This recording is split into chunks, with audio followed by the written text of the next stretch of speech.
Oke, hari ini kita akan merilis tentang mesin anestesi dan monitor anestesi ya, tentang saturasinya, tensi, kemudian apa ini namanya Pak?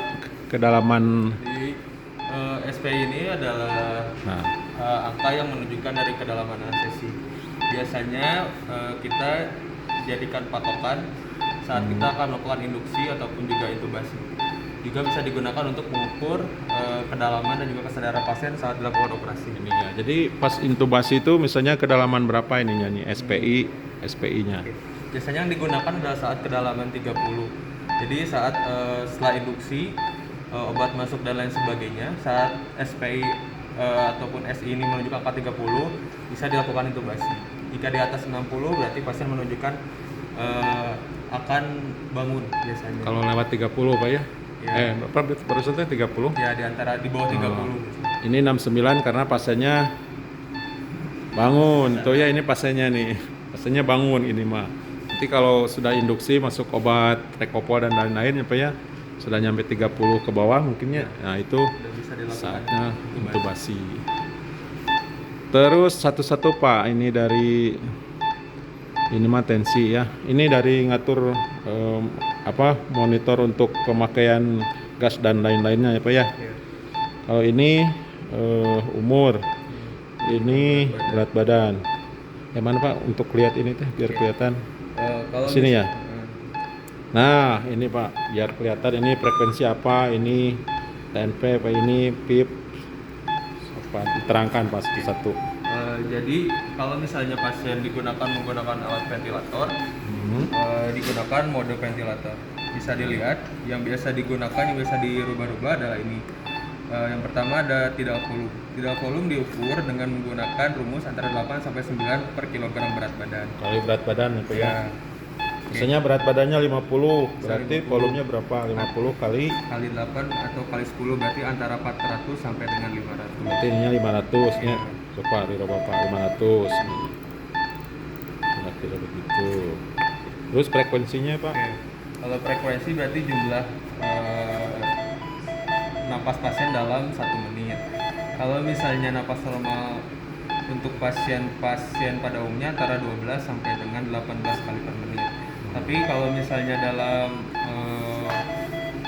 operasi bisa digunakan lebih dari 20 kali per menit atau di bawah 20 kali per menit, tergantung dari kebutuhan pasien itu sendiri.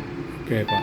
Terus ada ini Pak, suka lihat gini Pak, kalau misalnya ininya lebih besar, frekuensinya 17 atau berapa, ini lebih kecil, itu bisa disebutkan Pak metode apa itu untuk mengirit bahan bakar gitu atau gimana Pak? Oke. Biasanya untuk itu ada beberapa metode. Kalau misalnya pasien itu sendiri dalam keadaan bangun, jadi tidal volume bisa dikurangi dari tidal volume yang diharuskan, yang tadi dibilang data 8 sampai 10 kali per menit bisa dikurangi, terus frekuensi napasnya bisa diperbanyak. Oh, jadi tidak volumenya dikurangi tapi frekuensinya lebih banyak supaya akhirnya nanti pencapaiannya sama gitu ya. Ya.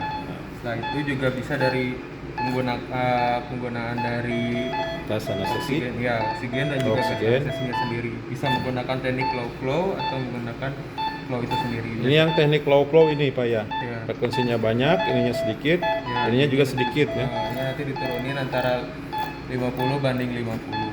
Terus nanti si gas HG-nya bisa dikurangi. Ya. Terus ini Pak yang satu lagi apa nih? Sama ini. Oke. Ini apa TNSP? Ya. Oke, ini ada beberapa hal. Di sini adalah inspirasi per second. Ini biasanya nanti berpengaruhnya pada pernapasan pasien. Oh, ini inspirasi per second. Ya. Gimana nih maksudnya Pak? Oke. Biasanya untuk pasien-pasien normal pada umumnya digunakan 1:2 atau 1:1,9. Inspirasi dan ekspirasi ya Pak ya. Ya, nanti jadi bisa diukur sesuai dengan kebutuhan. Nanti berhubungan juga dengan tidal volume dan juga Tapi frekuensi. rata-rata itu ya Pak ya, inspirasi 1, ekspirasinya 2 gitu. Ya. Jadi hitungannya untuk dibanding N-nya 1:2. 1/2. Terus yang satu lagi Pak ini?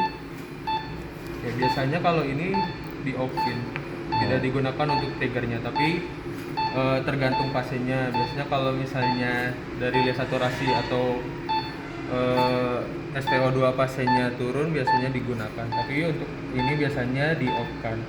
Jadi fungsinya ini tuh untuk apa Pak? PPS HPA ini? Ini untuk trigger pernapasan pasien biasanya. Jadi untuk napas pasien agar ke trigger. Oke, satu lagi Pak, ini PIP. Untuk PIP sendiri biasanya digunakan untuk Itu pasiennya bangun ya. biasanya digunakan untuk agar pasien tidak terlalu, agar setelah dimatikan volume kontrol atau mode ventilatornya, PIP-nya digunakan agar napas pasiennya jadi lebih cepat spontan. Oh, cepat Jadi spontan digunakan- atau untuk melihat pernapasannya. Jadi kalau misalnya perlu tekanan ini nekan sendiri ya. Kalau spontan berarti udah spontan sendiri. Terus Pak, ininya untuk apa saja Pak nih? Oke. Kalau ini misalnya, ini untuk kita melihat Alarm limit ya.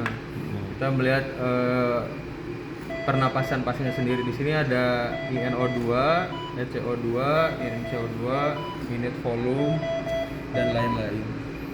Biasanya kalau misalnya pasiennya menggunakan ventilator, nanti ininya keluar sendiri. Karena tidak ada pasien yang digunakan, jadi tidak keluar. Hanya oksigen yang keluar karena yang dinyalakan hanya oksigen pada Terus ini Pak, ini untuk mengeset autonya selama ini sebentar. sama ya. Jadi bisa di ini ya Pak ya. So, terus ini satu lagi show. Nah, ini untuk melihat semuanya secara lebih jelas. Jadi alarmnya bisa di setting ya Pak ya. Kalau misalnya ada settingannya ada kelihatan ininya. Terus ini logbook Pak. Oke, kalau logbook ini digunakan untuk melihat inspirasi berapa, ekspirasi berapa, dan lain sebagainya. Agen yang digunakan, MAC yang digunakan selama pasien operasi. Jadi pengeluaran obat-obat ini ya Pak ya, Ya. ISO, Sevo bisa kelihatan di sini per pasien berapa gitu dalam 1 jam atau berapa menit gitu Pak ya. Terus apa lagi ya? Oh, kalau penggunaan ini Pak untuk spontan ya Pak ya. Ya, Ini untuk untuk ventilator ini. Itu biasanya untuk pasien anak, pasien bayi. Nah, digunakan. itu seperti apa Pak bedanya untuk pasien anak jadi gimana? Oh, jadi udah di setting ininya kalau anak Ya, mah. biasanya digunakan dulu terlebih dahulu dari umurnya. Kalau misalnya kurang dari 1 tahun, Nah. bisa berat badan 10 kilo. Oh, jadi udah dimasukin berat badan sama apa Pak? Umur. Umur dipijit untuk anak ini, jadi sini udah muncul sendiri ya Pak ya. Frekuensi napasnya, tidak volumenya ya, sama ininya sudah muncul semua. Satu lagi Pak ini. Kalau ini jika pasien sudah spontan, karena ini mesin baru, mesin keluaran salah satu yang paling baru, jadi kita Ya. bisa pasien dengan napas spontan, jadi kita mesin bisa membantu dengan menggunakan asis. Oh, ini untuk penggunaannya untuk Ya, press mode. Jadi untuk membantu pernapasan pasien yang sudah spontan. pernapasan pasien udah spontan. Oke, ini dewasa anak bisa ya Pak? Ya, ini untuk dewasa, ini untuk anak. Oh, ini untuk anak, mana? Ini dewasa. Ini dewasa, ini. Ini biasanya digunakan untuk anak. Nah, ini untuk anak ya. Oke. Ada lagi Pak? Ini yang terakhir untuk Nah, ini terakhir untuk pasien-pasien yang Untuk di bawah pasien-pasien. 20 kilo. ini Biasanya mah untuk oksigen langsung ya Ya. Pak ya? Oksigen langsung, nanti nyambungnya ke bagian spinal dan lain-lain ya Pak ya? menggunakan Jackson Wrist biasa. Nah, pakai jack resist, pakai ini, ada gambarnya tuh. Kemudian untuk yang langsung hanya oksigennya aja pakai selang ya, pakai ini juga, nah, gitu. Terus Pak cara matikannya Pak, ini kan posisi jalan nih, cara matikannya coba Pak. Kalau matikan tinggal tekan power, Tekan power. terus tekan. Oke, cukup ya Pak ya. Oke. Terima kasih ini dengan Bapak Yoga, anestesi dari Universitas Bakti Kencana. Terima kasih atas penjelasannya. Semoga bermanfaat untuk kita semua. Terima kasih Pak sekali lagi.